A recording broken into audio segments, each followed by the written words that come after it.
What's up, guys? Welcome back to another episode of THP Strength. On today's episode, we are going to be talking about our guy, our CFO, our manager. He does everything. He writes programming. He does nutrition. He jumps high. Hunter LePere. But before we do that, we want to just make a shout out to our advertisers. This week's podcast is brought to you by Legion Supplements. One of the biggest questions we get asked is, how can I improve recovery? One of the only ways to do this is to give your body more of what it already needs. Increasing bioavailability of these micronutrients can help you. In other words, it lets your body do what it is already trying to do during recovery, but better. Getting your nutrition right is specifically taking a multivitamin, taking the fish oil, things like that. That is filling the nutrition holes that you have in your current diet. Odds are, if you were to track everything, you would be missing micronutrients. That's why taking a multivitamin can increase performance, because it's filling those gaps, it's filling those holes. Secondly, I want to shout out Hawkins Dynamics. If you're looking for force plates and you want to fact check everything that we say, go check them out. They have great leasing options. I know that that's probably the biggest concern for people, but that's a great workaround. And lastly, if you're looking to get coached by us, go to THPStrength.com. You can sign up for a consulting call with Austin or Hunter, and they'll see if you're a good fit for us. Obviously, you guys know that we're the best at what we do, and these podcasts hopefully are a testament to that. We love helping people. We love improving performances. That's why I got in this business, in this industry. That's why I shove information into my brain. So if you guys are looking for coaching, THPStrength.com. Nonetheless, let's get into it here. Hunter, you dunked in the first 17 days of going through this challenge. But before we get into that, I think we should cover some of the backstory too, because a lot of people have been asking me specifically in my DMs, what changed? Didn't he work with you guys for like a year? What happened in the last 17 days that led to this astronomical improvement in performance? And I'll give the floor to you. What happened a year ago when you reached out to us? How did you even find us? How did you even come to be a part of THP? People also probably wonder that. All right, I'll try to give you like the 60-second rundown. So basically, I've always wanted to dunk, and I set out on a mission last year. Like, I'm going to dunk by the end of 2020. And really, I guess this all started in 2018. I started evaluating how I could learn how to jump higher, and that included looking at all the different programs online and just kind of rolled through them, unimpressed with most of them. And then I was on a flight and came across you all's podcast, now this podcast that I'm on, what up, and downloaded like every episode y'all released, listened to them all on the flight, and got off the flight and was like, these are the people I want to train me, because I come across a group that seemed to be grounded in scientific principles of training, and didn't just give you cookie cutter programs. So I joined THP and proceeded to do about 50% of what they programmed me and 50% of my own things. That's so weird. It's like you still do that today sometimes. Shut up. We're not going there I mean, right it now. was just like it was like you do some of the THP training, and I didn't really always do the warm ups, and I'd play pickup basketball, and I didn't really strive to understand the principles behind some of the exercises, and just got obsessed with weights, and did really heavy jump squats for an extended period of time, and re-aggravated an injury I incurred my freshman year of college playing baseball at Tulane. So real quick, how did this, like, what was prescribed and what did you do? Because I even sometimes get confused on this and what happened, and you've explained it a couple times, but I think it would be good for everyone else to also know this, so that they're not like, John Evans hurt you in the first place. No, so it was like velocity jump squats with a low weight, and I forget the exact wording on the exercise, but I was like, well, if some is good, more is better. So let's just see how much weight I can put on there and still get off the ground. And I think that turned into like 285 pounds or something like that. And like, it just didn't feel very good. FYI, the most I will ever prescribe is like maybe 95 to 150 pounds. Yeah, and then all like like 50K. the active recovery days of like the, just like the pump work to flush blood through your joints. I was like, well, that's just going to turn into a bodybuilding day. And I'd be in the gym for an hour and a half, like going to an 8 RPE on all these body. It's just like The goal was to get a small pump so that you get a lot of the benefits of increasing work capacity, increasing the acute increases in hormone profiles, which some people will say doesn't improve performance. If I were a betting man, I'm going to bet on doing them because we know that it does improve the acute hormone profile, which And they make you why look would you, good. they make you look good. They increase body composition for sure. So that's why they're in there, not to increase blood flow to the joint. Sorry. Just had to throw that out there. So anyway, I just ended up doing way too much volume and not the correct exercises as they were intended to be done. How much load do you think you added in terms of percent? Like 300%. Like conservatively. Did you ever hear like Mike Tyson when he's like, I broke my back? He's like, you broke your back? Spinal. That's how I felt. And so anyway, I took a bunch of time off, just like trying to recover, I guess. And that included doing like no lower body stuff for a few months. Finally started to feel better. And then I was talking with John. I was like, hey, man, I think I'm like ready to give this another go and like just stick to everything you're doing and do it the right way this time. Wait, real quick caveat there. During that period of time, didn't you believe that you had some neural issue that was very serious?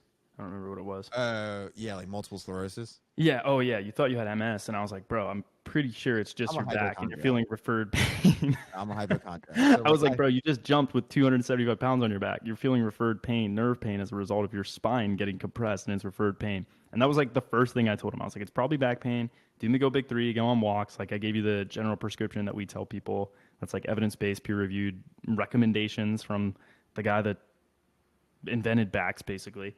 And Hunter was like, no, I'm going to get all this testing done. I think I have MS. And I was like, I don't think so, but okay. Well, while we're on this topic, I'm rereading this book. If you have back pain, I recommend getting the book Gift of Injury by Stuart McGill and Brian Carroll.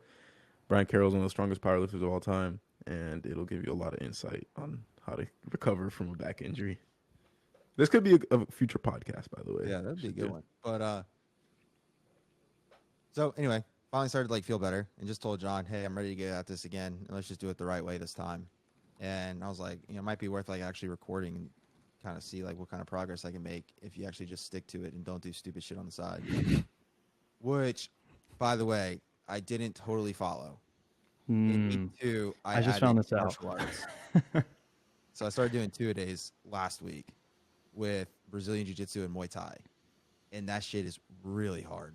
So real quick, I intentionally decreased his training load so that he could adapt better and stay healthy. And the first thing Hunter does after 1 week of great results is add more training. Because he was like, look, this is working great for me. The solution is to change it. Yeah. I mean, when something's going good, just let's throw wrenches. Just see what happens. Fuck it up. So I'm like trying to figure out how I can just not get in the way of my own self. It's hard. It's a little frustrating sometimes, but it's okay. But I don't think we've covered this. What happened during your 45 dunk? So you embarked. We didn't even cover the point of the topic. We didn't. How you ended up with us and you dunked in 17 days. What changed? So basically, what had happened was, I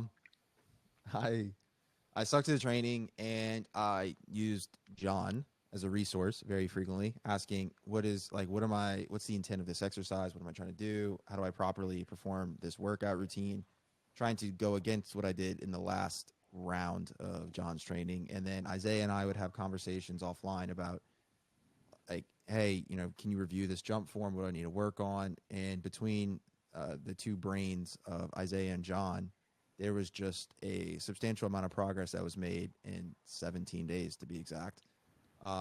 Going from, I think I probably added, 2, maybe 3 inches on my vertical, and then my high bar squat really jumped, which I didn't expect. I'd never really done any heavy high bar squat before, only low bar squat. So my high bar squat was pretty trash. You did it early. You did it last year. Yeah, I did it last year, and I got like 405, and I got 435 last week pretty easily. And then I thought I was doing a power clean, but apparently it's a full clean. But I've never really done cleans before, besides like high school football, and that got up to 275, so that was pretty cool. I got my first dunk, That was also pretty cool. And then just yesterday, I had like a very short jump session because of, like Work. basically someone walked in and I had to get out of there. But in 15 jumps, I had like 2 pretty clean dunks. So that was pretty cool too. So Yeah. all Oh, in so all, that I session did got dunk cut off challenge. short. What's that? That session got cut off short. That's why it was Dude, only it was only 15 like jumps. 15 jumps. Like I literally warmed up, got in there, probably had like 5 or 6 jumps to myself, and then this dude walked in, and I was like, "Oh, great!" And he wanted to like play. I was like, "Hey, can you just like throw me a couple alley oops?" And he was like, "Yeah, sure." And after like 5, I felt kind of bad. I was like, "All right, I'll leave now, so you can like shoot." Soft, dude. If you're listening to this dude at the gym, get out of there. Leave so Hunter can help us. Yeah. Yeah, so like, all in all, like 15 jumps, 2 dunks, and they were much cleaner than the ones than They the were first one I nice. did. They were nice. Yeah. I would say he quote unquote punched them. Yeah. Relatively.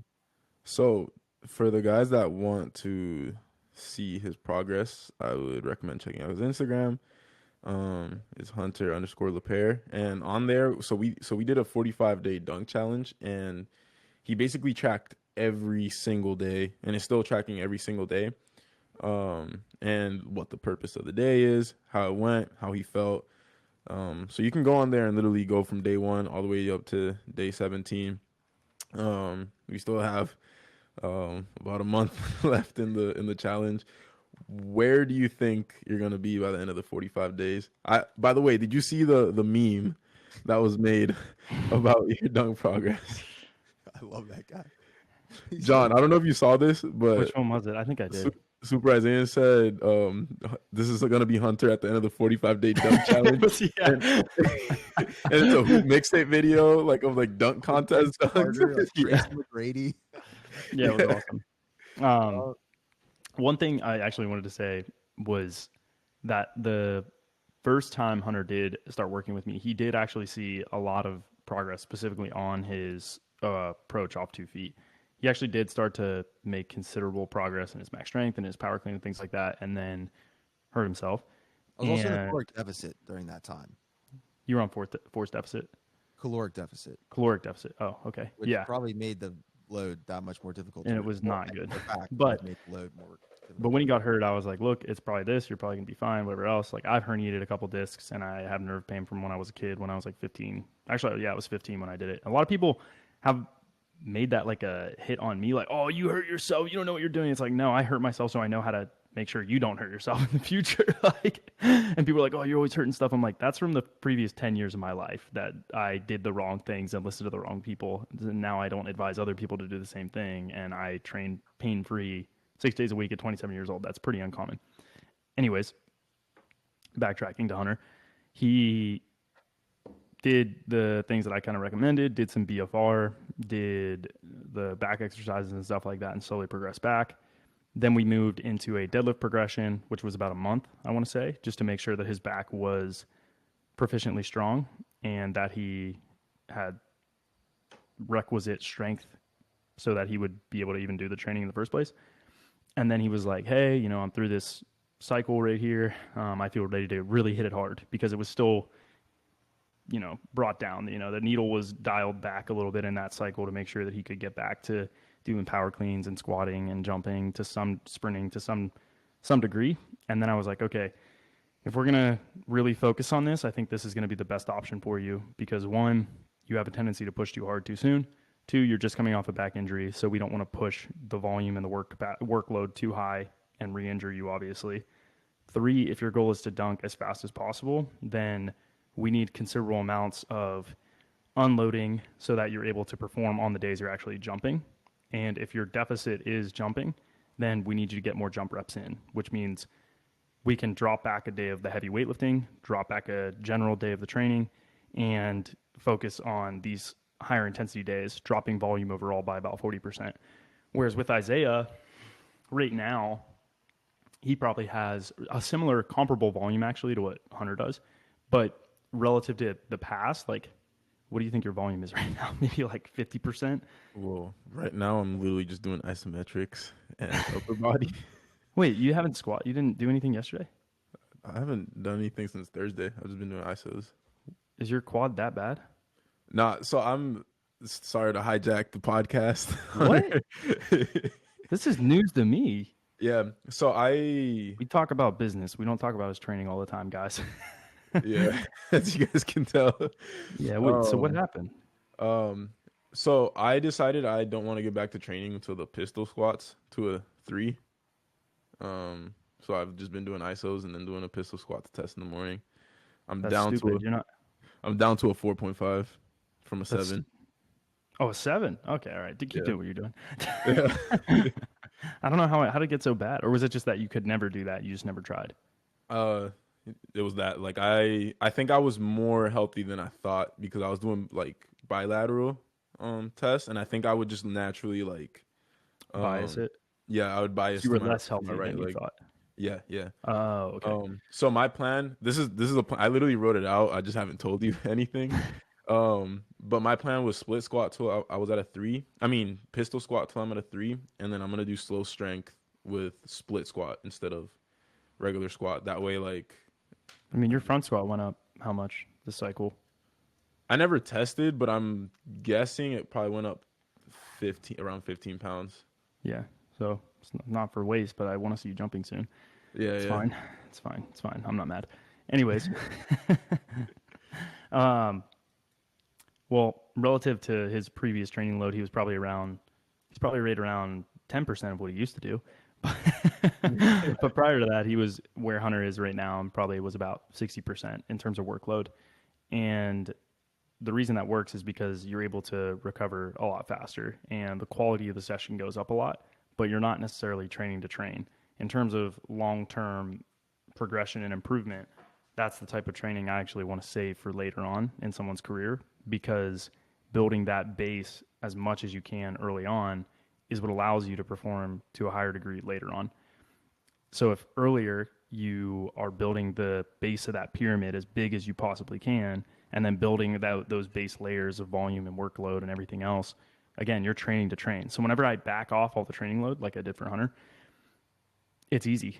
It's not hard to jump high twice a week whenever you've been training way more, probably 5 hours more the previous 3, 4, 5 months. And, I always talk about Tucker and Cammy and Tom.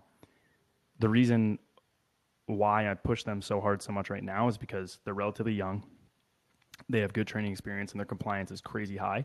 So I'm trying to push them as much as possible so that whenever they do want to perform well or whenever they do want to jump high or whatever else, I can just back them off. Or later on in their career, I can just be like, yeah, let's just pull away from all this different stuff. And of course, you're going to run faster. You're going to jump higher because your workload is so much lower.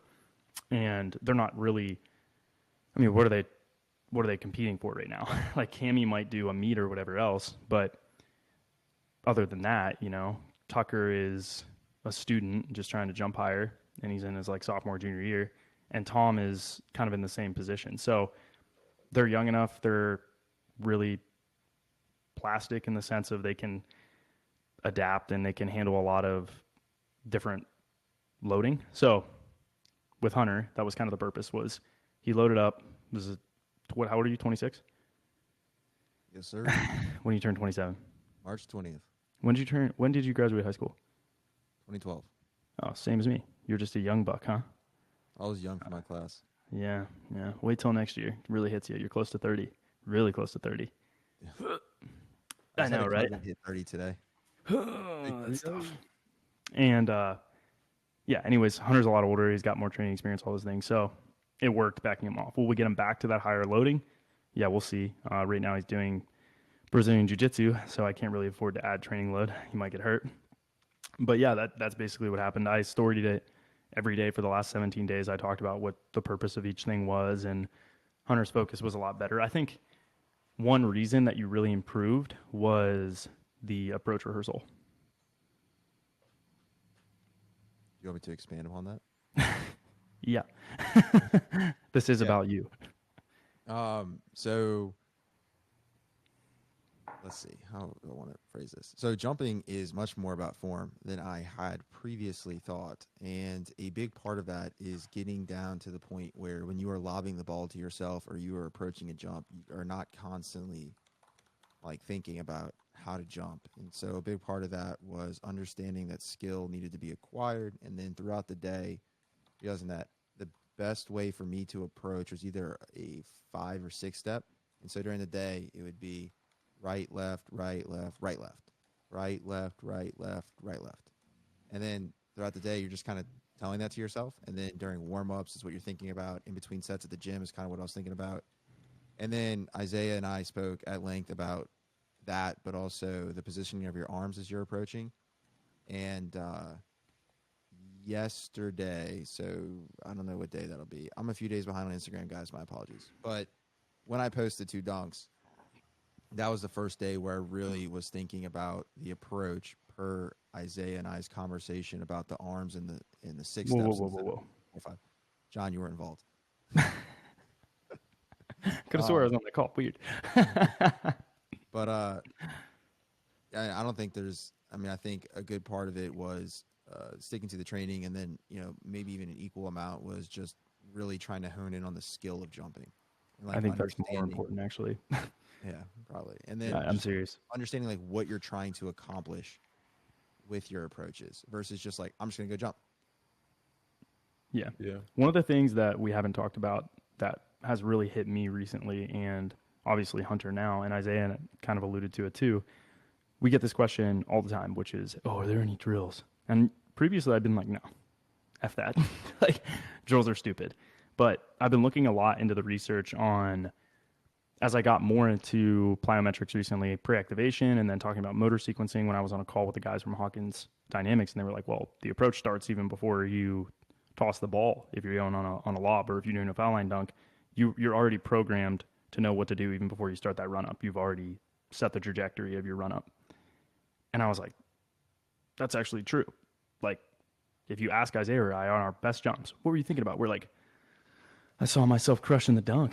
I saw myself just destroying the ball. And that's true. You already have set the trajectory of your run up and all of your motor patterns before you did anything. You saw yourself jumping high before you jumped. You felt the confidence in your approach even before you jumped. And that's how our best jumps are. I think Isaiah and myself could attest to that. And getting into that flow state is really hard. And I realized that is what anticipation is. That is what jumping, or that is how you get those freak performances, is like in pregame. Why do you do that? Because you're just so confident. Like, there's so much confidence. There's people watching. You've done it a million times. You're like, I know what it feels like to jump high. And I'm just going to jump as high as I can. You don't think about anything. It's just automatic. Hunter talked about this. It was unconscious competence. It's that level of confidence and competence in whatever you're trying to do. And if you look at the research, it's like,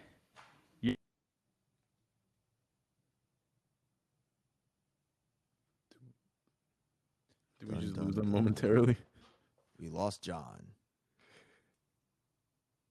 But I think what John was alluding to is that, oh, he's back. And he's gone. This is going to be fun for me. no, that Hunter, listen, this is what you're going to do. If you're a viewer, guys, the recording just stopped because I unplugged my mic for me and he just cried. Hunter, this is what you're going to do. You're going to just play. Don't clip them all together. Just grab the raw file. Just continue with your unconscious competence. I'm sorry, Hunter. I kicked the little connector off with my foot. Anyways, I did. I got excited about what I was about to say. If you look at the research, if you dive into it, it basically says that every action that you do, or the motor control that you're trying to do, or whatever it is dictated centrally prior to it happening. Like, you've already created the patterning and constructed and reconstructed what you're going to do. And that happens through sensory inputs that are giving you feedback, as well as your memory and remembering what things feel like. That all said, if you're an athlete and you're trying to get your highest jumps on a given day, you need to tap into your memory, and you need to tap into, what did it feel like when I was jumping my highest ever? That's one thing. The second thing is, you need to think about what it felt like, and you need to think about the sensory inputs that you got. So for me, if I'm throwing a lob and I'm thinking about my 1 foot jumps, I'm thinking about what it felt like to crush the dunk and finish the dunk. and then I work backwards. So I actually think about, okay, it just felt low and fast when I was coming into it. It felt like I just felt the pressure going through my feet and it just building up, kind of like I just kept my momentum rolling through the jump, and it felt like I was going down a chute really fast. And you really can only know what that's like until you've experienced it. So when you have those freaky jump days, or when you've had those freaky jump days, you need to think back to, what did that feel like? What was the pressure like in my feet? What did I feel like in terms of the rhythm? What did I feel like in terms of effort? Where was the tension in my body? Where was the tension not in my body? What did those things feel like? And by being able to recall that and then try to feel it in your brain before you throw that lob, you're able to better replicate it. So it's like, oh, this is what this felt like. I remember it, just my arms moving really fast, and I remember the tension being in my feet and a lot of tension in my quads, and I remember my feet picking up really quick and tapping down really quick, and I just remember a super aggressive punch to the sky and just trying to throw myself into outer space. All right, I'm just going to replicate that on this jump here. Then you throw your lob and boom, that's what you can start to get into it. And then from there, you can build on it. You can chunk it. And that's another thing the research says is, like, if you get that part down, then the next part is, oh, I'm just going to crush the dunk. Because once you feel it, then it's like short-term memory, right? So it's right there. You have it. You're holding on to it in your brain. So the motor control is ready to go. It's prepped. It's primed. You go into the next rep, boom, it's right there. You've already been primed for it. I'm just going to crush this dunk. Go up, punch the shit out of the dunk, and you're like, that makes sense because I know what that feels like. And you're just chasing, I always say this, you're chasing sensations. And that's what it is. It's you remembering what the sensory inputs were like and being able to replicate that, being able to replicate those sensations and be able to chase those sensations. If you ask a jumps, like, you feel that, right? You can think about it and you can think about what it feels like, but describing it in words is probably really hard, isn't it? Yeah. It's really weird. Like think about that 12-1 touch. What were you thinking about? like absolutely nothing. It was more like I'm gonna go get this. Yeah, like I knew it was like 100% knowledge that I was gonna touch the tab. And the more, and I touched on this a little bit on the podcast with Matt Watson. The shitty jump days, that's where I'm more conscious about what I'm doing, because I feel more uncoordinated. My runs feel choppy. What I'm doing with my arms, how I'm picking up my feet, I'm super aware of everything. On the best days, it's like everything just clicks and I don't have to think about anything. And I think just touching this as well, the role of like mental rehearsal, I feel like is huge in terms of getting your approach down. Especially that builds that confidence, and then you know what it feels like. You don't have to worry about your approach being on, because like as soon as you know your approach is off, you cannot be confident. You can't tell yourself, I'm going to go get this, because your steps are off. You're like, that wasn't right. And your body just shuts down, shuts that whole sequencing down. Especially with something like dunking where it's so intense that you can't really practice it all the time. Guys that are healthy enough to where they could jump hours every single day, those are usually the guys with the best technique, because they were able to drill that in if they were conscious of what good technique was and practice that. The second best thing after that is the mental rehearsal, and that was huge for me because I had knee pain from such a young age that like I had to basically find other ways to practice aside from jumping a lot. And yeah, like you literally just have to do walkthroughs is the best thing. It's a combination of mental rehearsal and actually like physically doing something.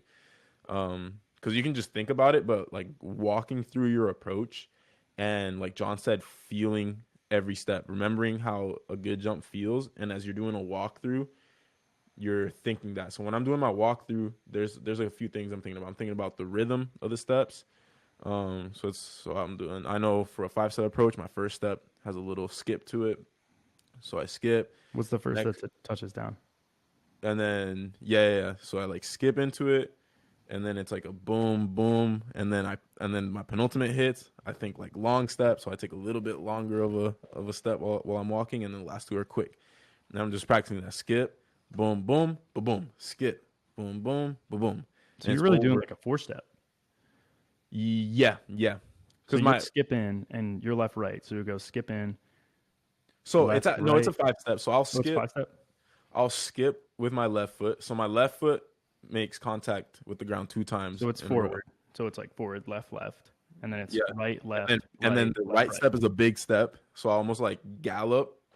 And then when my left foot hits, that's when I like pick up speed. So it's like skip, skip, gallop with my right, left, right, big push, left, right. Yeah. So mine is skipping on the right, or I lob it. Be skipping on the Is right, this for 1 foot? left, right. No, this would be if I were going 2 foot. So I'd Okay. skip in. I go left, right, left, right, left. That's how I would do it. Left, right, left, right, left. And that's like the rhythm, right? Because you'd be left, right, left, big push. And you're in the air for a long time, big split, right, left, and they hit really quick. If it's a 1 foot and I'm doing the rehearsal, I'm walking through, I would gallop in on my right. So it'd be gallop, gallop. First contact is that left. So it's 1, 2, 3, 4, 5, 1, 2, 1, 2, 3. And I feel that, like, as soon as I start to feel that lean, like you can even see me as I'm walking through because I'm visualizing it. I'm visualizing what it feels like to get the pressure and what it feels like to quicken up those last 3 steps as fast as I can. And just rehearsing that over and over and over again. Now when I go out to the field and I go to do it, I'm so confident. I know my steps are going to be on. I know as soon as that left foot hits, I'm going to be ready to take off at the correct spot. There's no doubt in my mind, assuming that I have my steps on and I'm the right distance back. So for me, I'm usually 7 yards. My approach is 5 steps wide of where I'm trying to jump. And right now I'm trying to hit my hand on this little rubber piece. 5 big steps wide. And then it would be the end zone's 12 yards, right? So 19 yards back. Hunter, is that right? I think it's 10. Are you sure? Yeah. It's 100, and then each end zone's 10 yards. I have to look this up. I could have. And something, while You're John right. looks it up, something that's really important when you're doing any kind of rehearsal, this goes for jump technique and dunk technique. I don't think the speed at which you do your walkthroughs matter so much as the rhythm and the acceleration has to be the exact same. What I see a lot of people, like when they're doing dunk drills, for example, they'll practice it behind the back, and they'll do it like super, like they'll do it fast and then slow down at the finish, where that's gonna screw you up when you do your dunk. It has to be, even if it's feel slow, the exact same way. even if you're doing it slow, the acceleration has to be the same, right? Yeah. Because you can speed up and accelerate. Acceleration is different from speed. You have to mimic the slow parts going into the fast parts, like at the same rate. So when you're doing an approach, like it should be an acceleration still. Even though you're walking through it and you're going slow, there should be a noticeable acceleration in your steps. And again, this all comes back to building confidence so that you're able to get that unconscious competence, which ultimately will give you your best performances. It's going to beat out any single cue you think about. I can confidently say that. If you give someone a cue, their performance is going to go down. It's going to go down, usually most all times, because it's a new motor pattern and there's no competence. There's no confidence. There's no underlying motor patterning, and pre-activation is slowed down, so your muscle can't turn on sooner, so there's less elastic storage and your jump sucks. And that applies to sprinting. That applies to throws. If you're a track and field athlete, you're doing discus, shot put, jav. It is this ultimate confidence, this unwavering faith in yourself that you're about to do something freaky. That is almost the best way I can describe it for myself. It's like, what I'm about to do is going to impress everyone in the room. And you can do it with anything. You can do like a walkthrough, like a half mental rehearsal, half physical rehearsal. I think the more specific that you make it, and there's evidence on this. One of my buddies, Dale Hubbard, he was actually my roommate my first year of grad school. He did a research review on all of rehearsal visualization, and he's like, it's brain training. And I thought it was BS at the time. I was like, this is stupid. I was like, no offense, Dale, if you're listening, but I doubt it. I was like, this is dumb. I was like, this isn't going to work. There's no way. How can you improve performance just by thinking about it? I was like, that's stupid. And I was a skeptic. And then I get into these right foot speed jumps, which I'm not really good at. I've been doing them for a while. And I start rehearsing them. And this is the reason we're talking about this, is because this is a large reason why Hunter's consistency has started to go up, and as well, his confidence has started to improve, and why his performance improved so quickly. And this rehearsal that my roommate talked about, he gave like an acronym, and he basically said you have to try to replicate as best possible what it's going to be like when you actually do it. So how do you do that? You have to put yourself in your brain in the same setting. You have to see it as visually in your brain. You have to see it as best possible. You have to imagine it to the most finite details as you possibly can. You have to get it as close as possible. And then as you're imagining it, and Isaiah, you did this with K54, didn't you? Yeah. Like, Yeah, before K54, I got really into meditation. Probably for like 2 months, and I pulled my quadriceps, my vastus I lateralis. remember that. Remember how you Yeah, did that? I walk yeah, into the gym and Isaiah's doing a 360 between the legs in game. with no warm After I up. told him to warm up. That was his warm up. Yeah, I tried to do it on somebody. Too. I tried to I dunk was on like, someone. bro, what did we just talk about? I literally am on the treadmill. I'm like, Isaiah, you can handle warming up on your own, right? And you're like, yeah, I got this. I walk in 5 minutes later. He's like, I'm like, what the fuck did we just talk about? Yeah, Pull the squad. um, yeah, that's what happens when you dunk in front of a big group of people. There's no discipline in dunkers. When you Confidence. put a bunch of people addicted to dunking. But anyways, yeah, I pulled my quad, so I couldn't do anything, and this was literally 2 months, maybe a month and a half, leading up to Quai 54, and I could not practice my dunks. So I got really into meditation. I had originally done it just for mindfulness and to handle the fact, like be able to handle like being hurt. But during that meditation, I rehearsed K54 over and over and over. I would do it for 30 minutes. I would just sit in my chair, close my eyes, and I would visualize exactly what was going to happen at K54 for 30 minutes straight. Like it would literally start like me walking into the court, the warm ups, first dunk, second dunk, third dunk, fourth dunk, me winning, and then everybody cheering, like all that, like over and over again for 30 minutes straight every day. And I remember vividly thinking when I won K54, I remember not feeling anything like in terms of hype. 'Cause I was more like, what the fuck? Like I've done this already. Like what? Like I've done this a million times already. Like I don't feel anything right now. Like I feel like it's like a video game, and I just play the same level over and over again. Like after a while, you're not really gonna get hype about beating that level. Like that's how it felt. Like I had just played a video game over and over again. And it literally went down exactly how I visualized it. So yeah, it was a really integral part of winning that dunk contest. Yeah. But yeah, but I think we've covered a lot in terms of this. We went hard with Well, I the mean, mental the rehearsal reason side this of it. all plays back, because I think some people would be like, oh, you hijacked the ball. I go, ugh. Okay, first off, the content we just covered, we were thinking about not even sharing. Like, we Yeah. genuinely were going to be like, nah, we're not sharing this. Fuck everyone else. Yeah. So the We're second gonna reason share it why, with our Facebook group, and that's it. yeah, and the second reason why it is super pertinent is because it is largely, again, why I believe Hunter's performance improved so quickly. It's not like his RFD increased by 20% in 2 weeks or 3 weeks. It's very unlikely that that happened. Maybe, but I doubt it. His squat did go up, his power clean did go up. Obviously, those things help. But I believe that his awareness and his ability to connect the dots is way more important. I've had this happen so many times in my life, and I know for a fact that Hunter's performance is this underlying coordinative improvement that is a result of him being able to anticipate everything before it happens better. I've had it happen whenever I don't dunk and my squat goes up by 100 pounds, my power clean goes up by 20 pounds, and my RSI goes up and my high jump goes up, but I can't dunk. Why? Because I didn't practice that motor pattern, and I have no ability to anticipate. There's no confidence. There's no underlying unconscious confidence in that movement. So as he continues to practice it, his RFD, his force output, all those things are super high. He just has to be able to sequence it correctly and start turning those muscles on earlier and earlier and earlier so that he's able to get more and more force out of the jump. And I honestly believe that. So all that said, Hunter, do you have any closing remarks? Listen to the training. Do it. All right. Well, thanks for listening, guys. We will catch you on tomorrow's episode. Make sure that you like, comment, subscribe if you're listening on Apple or Spotify. Make sure that you leave a comment. That helps the algorithm, which is going to help push us out to as many people as possible. Thanks for listening, guys, and we'll see you tomorrow. Peace out.